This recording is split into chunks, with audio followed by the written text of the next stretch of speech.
On accueille Geoffrey Duvic, qui est directeur commercial de Magnum La Radio. Bonjour Geoffrey. Bonjour Michel, merci de ton invitation. Vous vendez beaucoup de contrats pluriannuels. Alors, est-ce que tu peux nous donner quelques indications sur cette stratégie? Alors oui, quand je suis arrivé dans la radio, j'ai fait un constat qui était assez simple, c'est qu'il y avait très peu de contreparties lors de négociations dans les rendez-vous et qui étaient donc négociées par les commerciaux. Et l'une des premières contreparties que j'ai trouvé intéressante à travailler, c'était donc la durée des engagements des prospects et des clients, des deux. Et donc, j'ai proposé à l'équipe commerciale de mettre en place un projet qui est de proposer de façon systématique des contrats qui vont de 1 an à 3 ans. L'idée, c'est pas de forcer les gens, mais de le mettre à proposition et après, on y adhère, on n'y adhère pas. De ce fait-là, on laisse la liberté à nos clients d'actionner soit comme dans le passé, entre guillemets, à travailler en ponctuel ou alors en plan de com annuel, mais ceux qui le souhaitent, de pouvoir bénéficier d'autres avantages à s'engager dans le temps. Les contrats pluriannuels, ça reste quand même une norme commerciale. On le voit dans les entreprises au quotidien, on le voit en tant que particulier tous les jours. Dans une entreprise, par exemple, je vais vous prendre quelques exemples simples. Lorsque vous achetez des logiciels, c'est des engagements plutôt pluriannuels. On va vous engager sur 2-3 ans. Une imprimante, c'est minimum 3 ans, voire 5 ans. La téléphonie, les standards téléphoniques. Donc, un patron a l'habitude de vivre ça. Et à titre particulier, on vit la même chose puisque on est tous sujets à avoir des assurances de voiture, de maison, des choses comme ça. Et c'est plutôt des engagements 3, 4, 5 ans. La téléphonie, c'est la même chose. Quand vous achetez un téléphone, vous avez le forfait, il est bloqué pour 24 mois minimum. Il n'y a pas façon de discuter. Nous, on va laisser cette liberté de discuter avec le prospect ou avec le client. Il peut s'engager sur la durée ou ne pas s'engager sur la durée. Mais à mon sens, il semblait logique de au moins le proposer. Donc, l'idée était là. Et c'est vrai qu'aujourd'hui, on le voit que les résultats commencent à arriver puisque sur le volume d'affaires qu'on a réalisé en 2022, un tiers des contrats qu'on réalise se font sur des durées au moins de 1 an. Au maximum 3. Pour le moment, j'ai bloqué à 3. Peut-être qu'on fera du 5 ans plus tard. Après, l'avantage, c'est qu'aujourd'hui, 50% de la valeur et donc du chiffre d'affaires local est sécurisé pour les années futures, puisque 50% du chiffre est fait sur des contrats pluriannuels et donc rentre déjà dans le chiffre de l'année 2023. Il y a quand même un petit bémol à mettre, c'est qu'il y a quand même une énorme différence en termes de taux d'acquisition des contrats pluriannuels en fonction du fait que ce soit un prospect ou un client. Un client qui va être récurrent ou un client qui est passager, qui va venir une fois tous les ans ou tous les 2 ans, on a un client sur 2 qui s'engage naturellement sur des contrats de plus d'1 an. Et après, dans la prospection pure et dure, donc dans la prospection quotidienne des commerciaux, on a un peu plus d'un prospect sur 5, pardon, qui s'y engage naturellement.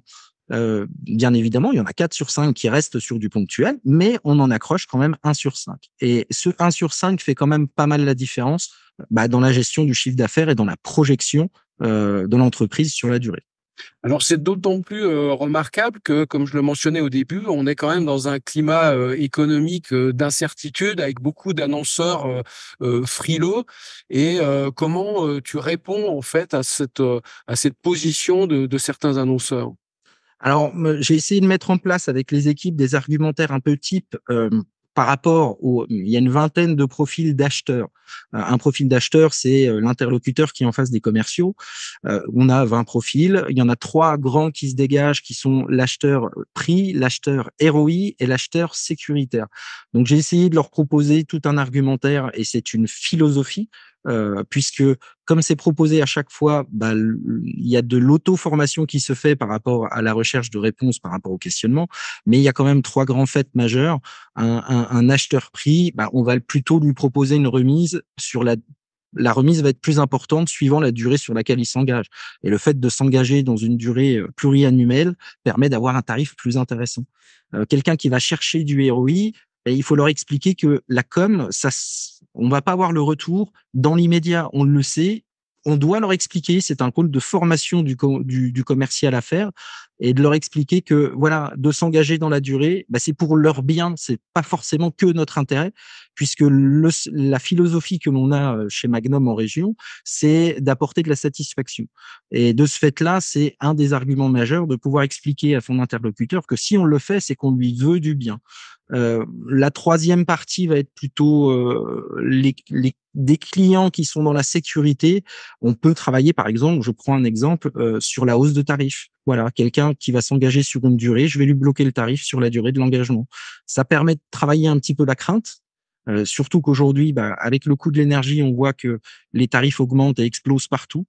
Donc ça peut être un bon argument pour aller accrocher quelqu'un qui est un peu sur la réticence de s'engager, surtout dans une météo économique qu'on vit aujourd'hui, tout simplement. Alors, pour conclure, tu as accepté de partager avec nous 3 exemples de tarification un peu sans révéler tous les détails. Alors oui, alors je n'ai mis que le rendu, c'est pour montrer un petit peu comment on articule l'offre. L'idée, c'est pas de montrer quel est le prix du spot ou quels sont les produits qu'on propose, mais simplement de comment articuler l'offre de façon à tenter d'acquérir un prospect sur une durée, par exemple. Et là, j'ai pris un exemple réel d'un prospect où l'un de mes commerciaux chasse depuis 2 ans dessus. Il accroche le rendez-vous 1, le rendez-vous 2, et lors du rendez-vous 2, il fait l'offre qui correspond aux besoins. Et donc, c'est quelqu'un qui travaille plutôt sur le prix. Donc, la réponse de l'offre a été orientée sur le tarif, mais on peut le travailler sur d'autres items, il n'y a pas de souci.